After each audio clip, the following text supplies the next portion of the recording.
पलवल के नेताजी सुभाष चंद्र बोस स्टेडियम में जिला स्तरीय गीता महोत्सव की शुरुआत की गई। कार्यक्रम का शुभारंभ जिला उपायुक्त हरीश कुमार वशिष्ठ ने किया। इस अवसर पर हवन यज्ञ किया गया और श्रीमद्भागवत गीता की पूजा अर्चना की गई। इस मौके पर जिला उपायुक्त ने जिला प्रशासन, सामाजिक व धार्मिक संस्थाओं द्वारा लगाए गए स्टॉलों का अवलोकन भी किया। पलवल के नेताजी सुभाष चंद्र बोस स्टेडियम में 9 से 11 दिसंबर तक 3 दिवसीय गीता महोत्सव का आयोजन किया जा रहा है, जिसमें सरकारी विभागों में सूचना, जनसंपर्क एवं भाषा विभाग द्वारा गीता के उपदेशों को लेकर एक प्रदर्शनी लगाई गई। जिला उपायुक्त डॉक्टर हरीश कुमार वशिष्ठ ने रिबन काटकर प्रदर्शनी का अवलोकन किया। इसके अतिरिक्त स्वास्थ्य विभाग, कृषि विभाग, बागवानी विभाग, शिक्षा विभाग, आयुष विभाग सहित अन्य विभागों ने सरकार द्वारा चलाई जा रही जनकल्याणकारी योजनाओं के बारे में लोगों को जागरूक किया। वहीं सामाजिक संस्थाओं ने लोगों को पर्यावरण से संबंधित तथा धार्मिक संस्थानों ने गीता के महत्व पर प्रकाश डाला। जिला उपायुक्त हरीश कुमार वशिष्ठ ने कहा कि गीता महोत्सव का उद्देश्य अधिक से अधिक लोगों को गीता के ज्ञान से अवगत कराना है। गीता कर्म करने का ज्ञान देती है। श्रीमद्भागवत गीता में भगवान श्री कृष्ण ज्ञान देते हैं कि मनुष्य को श्रेष्ठ कर्म करना चाहिए। कर्म के आधार पर पुण्य फल प्राप्त होता है। आचार्य कुलदीप कौशिक ने बताया कि कर्म ही जीवन में प्रधान होता है। जो भी व्यक्ति जिस कार्य को करता है, इस कार्य को पूर्ण रूप से करे। विद्यार्थियों का कार्य शिक्षा ग्रहण करने का है, इसलिए विद्यार्थियों को शिक्षा ग्रहण करने के लिए नियमित रूप से पढ़ना चाहिए। हर व्यक्ति को अपने दायित्वों का निर्वाह करना चाहिए।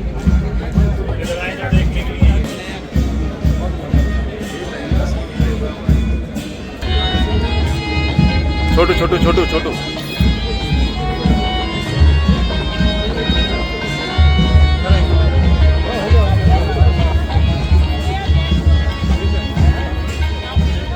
देखो, सबसे पहले तो सभी को जय श्री कृष्ण। गीता हमको जीवन जीने का आधार सिखाती है। गीता के अंदर कर्म की साइकोलॉजी है, इसमें कर्म के ऊपर बताया गया है और जीवन में कर्म ही प्रधान है। कर्म प्रधान विश्व कर रखा, जो जस करे तस फल रखा। और गीता में भी लिखा है, कर्मण्येवाधिकारस्ते मा फलेषु कदाचन मा कर्म फल हेतु भूमा संगा तेषु असुत अकर्मणि। कि मनुष्य को जो जिस कार्य में लगा हुआ है वो उस कार्य को बहुत ही अच्छे तरीके से, बहुत ही बेहतरीन तरीके से करे। जैसे हम उदाहरण के लिए एक विद्यार्थी को ले लेते हैं कि जो विद्यार्थी अपना शिक्षा अध्ययन कर रहा है वो सबसे पहले नियमित रूप से अपनी पढ़ाई करे, रोज का काम रोजाना करे। जो अध्यापक है या जो अपने कर्म क्षेत्र में जिस तरीके से जो जुड़े हुए हैं वो पूरी सत्यनिष्ठा से, ईमानदारी से, सच्चाई से अपने कार्य को करे। यही गीता का पुण्य पवित्र सभी के लिए संदेश है। और ये कामना करते हैं कि भाई इस संसार में सर्वे भवन्तु सुखिनः, सर्वे सन्तु निरामया, सर्वे भद्राणि पश्यन्तु मा कश्चित् दुःख भाग् भवेत्। इस संसार में सभी सुखी हों, सभी अच्छा देखें, अच्छा सुने और जन कल्याण के लिए कार्य निरंतर करते रहें। धन्यवाद। आपके चैनल के माध्यम से मैं जनता को ये कहना चाहूँगा कि आज जो गीता महोत्सव के उपलक्ष्य में आगरा चौक नेताजी सुभाष चंद्र बोस स्टेडियम में जो ये कार्यक्रम आयोजित किया जा रहा है, जिसका उद्घाटन अभी यज्ञ हवन से हुआ है और जिसमें हमें पूरा विश्व शांति के लिए संदेश देना है, जिस आधार पर अपने श्री कृष्ण योगीराज श्री कृष्ण महाराज ने पूरी दुनिया को, पूरे विश्व को ये संदेश दिया था गीता के माध्यम से कि हमें पूरी दुनिया में शांति का मुकाम पैदा करके और एक बहुत बड़ा एक जीवन जीने की कला को हमें सिखानी है। और सीखने के साथ साथ हमें उसका अध्ययन करना है।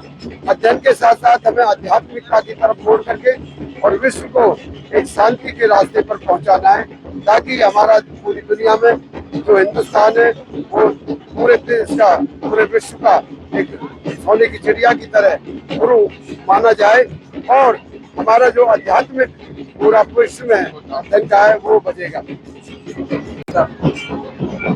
श्रीमद् भगवत गीता का उपदेश आज से 5,160 वर्ष पूर्व हरियाणा की पावन भूमि कुरुक्षेत्र में भगवान श्री कृष्ण के द्वारा इसका उपदेश किया गया अर्जुन के माध्यम से।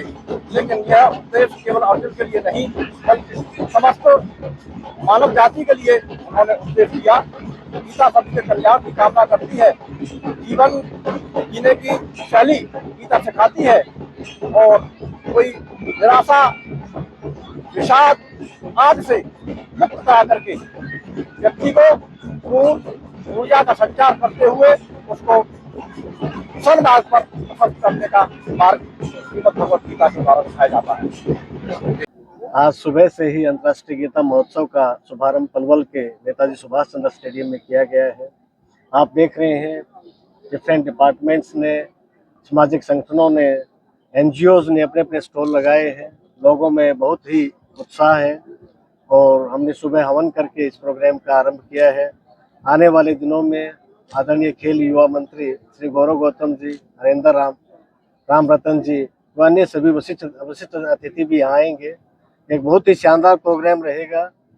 पलवल की जनता की एक विशेषता है कि यहाँ सभी धर्मों के लोग मिलकर के गीता जयंती समारोह को मनाते हैं।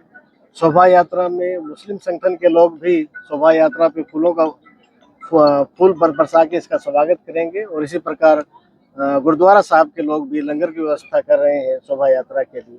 विभिन्न स्टॉल पर प्रदर्शनी लगाई गई हैं, क्या उद्देश्य, किस तरह का मैसेज आता है?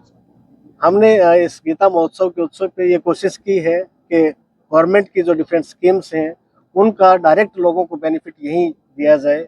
जो लोग भी यहाँ आएंगे उनको हम ऑनलाइन सर्विसेज की रजिस्ट्रेशन करवाएंगे और डिपार्टमेंट की डिफरेंट स्कीम्स के बारे में उनको बताएंगे ताकि सरकार की विभिन्न स्कीम्स का लोग ज्यादा से ज्यादा फायदा उठा सकें। आपने भी 3 दिन तक लगातार ये सब चलेगा, 3 दिन तक, तो कितने लाखों लोगों को पहुंचने की संभावना है? काफी, हम हजारों लाखों संख्या में उम्मीद करते हैं। आपसे भी निवेदन है कि इसका ज्यादा प्रचार प्रसार कीजिए ताकि ज्यादा से ज्यादा लोग यहाँ पर आकर के भगवत गीता के ज्ञान को ले पाए। भगवत गीता हमें एक ही ज्ञान देती है, कर्म करने का ज्ञान देती है। भगवत गीता में भगवान कृष्ण कहते हैं कि जो कुरुक्षेत्र कर्म क्षेत्र उन्होंने बोला है कि हम सब यहाँ आकर के अपने कर्म करने के लिए आते हैं, तो अपना श्रेष्ठ कर्म करें और श्रेष्ठ फल प्राप्त करें। यही भगवत गीता का आपने डिजिटली पेमेंट की थी, तो डिजिटल जो इंडिया